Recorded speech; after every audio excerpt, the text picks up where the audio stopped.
बच्चे को धक्का दे रही है, आगे जाना ही नहीं चाहिए। फिर उतना हिम्मत नहीं है तो जितना हिम्मत हो उतना ही काम करना चाहिए, फिर फालतू मत जाना चाहिए आगे।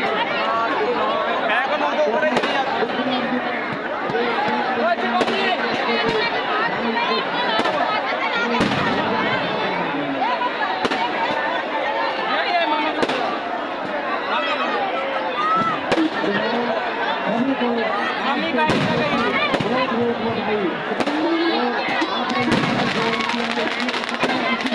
यहीं रुक।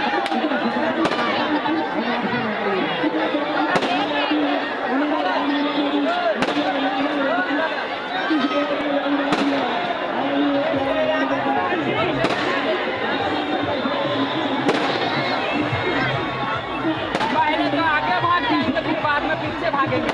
जब हिम्मत ना हो तो ना जाया करो आगे।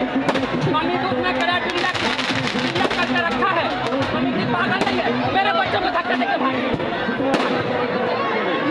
तुम्हारा बच्चा कह रहा है जिसका बच्चा खराब है, तो ना जाया करो आगे, बच्चा लेकर पीछे खड़ा करा हुआ करा।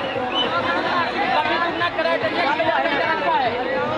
अब कम ऐसे धमाका ऐसे नहीं हो जाता, आदमी मर नहीं जाता इससे। हाँ